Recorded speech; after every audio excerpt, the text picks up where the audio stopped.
Hello everyone. Finance year 2020-21 को complete होने में अब एक दिन बाकी है। आज का वीडियो हम लोग रख रहे हैं इस टॉपिक के ऊपर कि 1 अप्रैल 2021 से जीएसटी में कौन कौन सी चीज़ें चेंज हो रही हैं और कौन कौन सी चीज़ों के ऊपर हमको फोकस करना चाहिए।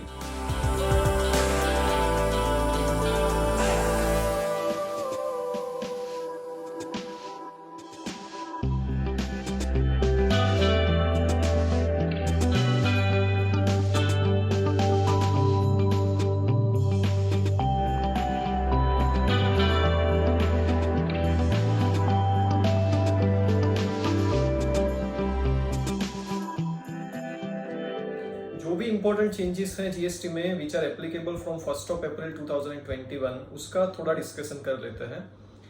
First thing is we need to compulsorily mention the HSN code in the invoice.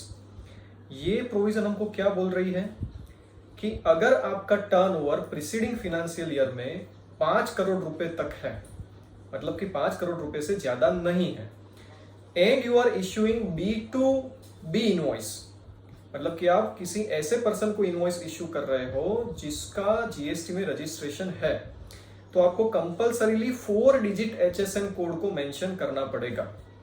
और अगर आप किसी ऐसे पर्सन को इनवॉइस इश्यू कर रहे हैं जिसका जीएसटी में रजिस्ट्रेशन नहीं है, B2C इनवॉइस, अनरजिस्टर्ड पर्सन को, आपका टर्नओवर 5 करोड़ रुपए से ज्यादा नहीं है, then you are not required to mention HSN code.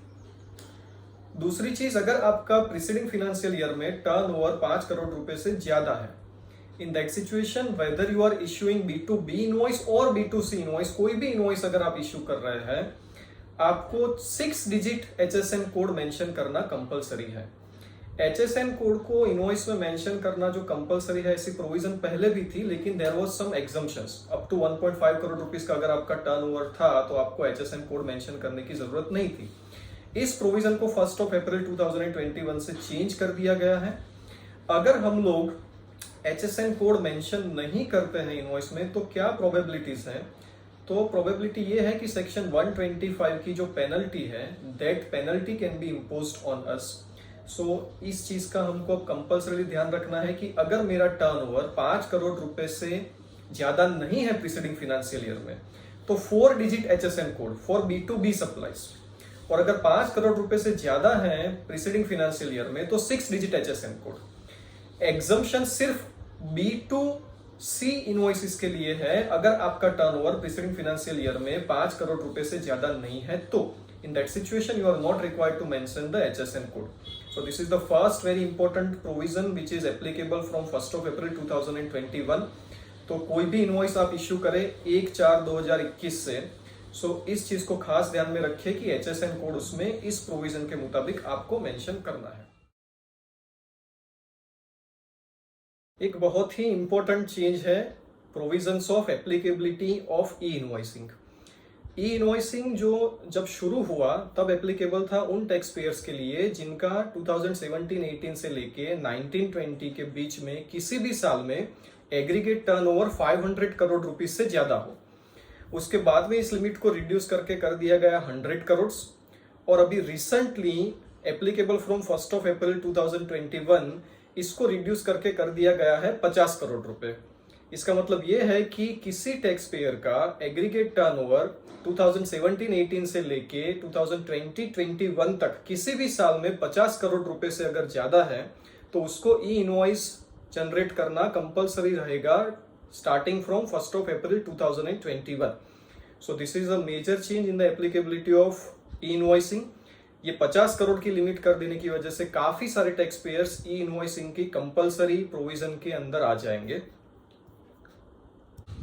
दूसरी चीज, जिनका टर्नओवर 500 करोड़ से ज्यादा है उनके लिए 2020 में एक नोटिफिकेशन आया था कि आप जितने भी B2C इनवॉइसेस इश्यू कर रहे हैं उसमें QR कोड मेंशन करना कंपलसरी है। एक फिर एग्जम्पशन नोटिफिकेशन आया जिसमें बोला गया कि अप टू 31 मार्च 2021 अगर आपने इस प्रोविजन को फॉलो नहीं किया तो सेक्शन 125 की जो पेनल्टी है उसको हम लोग वेव करेंगे, उसकी वो पेनल्टी हम लोग नहीं लगाएंगे। तो इसका मतलब ये है कि प्रोविजन तो ऑलरेडी QR कोड को मेंशन करने की है ही, लेकिन अगर इस प्रोविजन को फॉलो नहीं किया हमने तो जो सेक्शन 125 की पेनल्टी है उसको 31 मार्च 2021 तक वेव कर दिया गया है। इसका सीधा सा मतलब ये होता है कि 1 अप्रैल 2021 से सेक्शन 125 की पेनल्टी इंपोज हो जाएगी if a person who is required to mention the QR code in the B2C invoice he is not mentioning that QR code. तो अगर 1 अप्रैल 2021 से जिनको ये क्यूआर कोड एप्लीकेबल है उन्होंने अगर मेंशन नहीं किया then this penalty will be applicable under section 125. So this is also second thing that we need to take care, which is applicable from 1st of April 2021. तीसरी चीज है about the QRMP scheme. QRMP scheme के ऊपर हम लोगों ने detailed video already upload किया है और आप में से काफी सारे लोगों ने उसको देखा भी है। अगर किसी को ऐसा लगता है कि QRMP स्कीम उनके लिए यूजफुल नहीं है और नॉर्मल जो स्कीम थी मंथली फाइलिंग की, so they can opt out of the QRMP scheme. QRMP is quarterly return monthly payment. हम लोग क्वार्टरली रिटर्न का फाइलिंग करते हैं और पेमेंट मंथली करते हैं।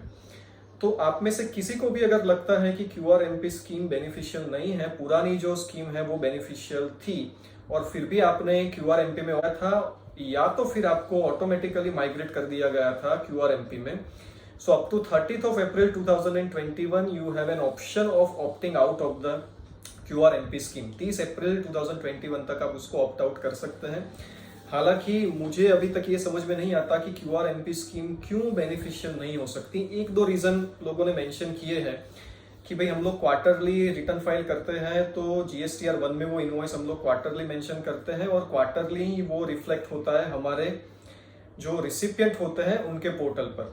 तो रिसिपिएंट हमको तब तक पेमेंट नहीं करते GST का या तो फिर इनवॉइस का कि जब रिफ्लेक्ट होगा तब हम लोग पेमेंट करेंगे, तो उनका वर्किंग कैपिटल ब्लॉक हो जाता है इस सिचुएशन में।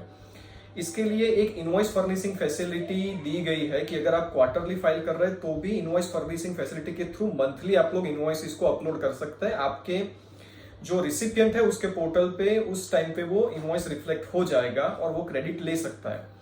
लेकिन IFF की एक लिमिटेशन है कि अप टू 50 लाख रुपीज ही आप इनवॉइस को अपलोड कर सकते हैं। 50 लाख के बाद का जो आपका सप्लाई है उसके लिए IFF से हम लोग अपलोड नहीं कर सकते इनवॉइस को, फर्निश नहीं कर सकते इनवॉइस को।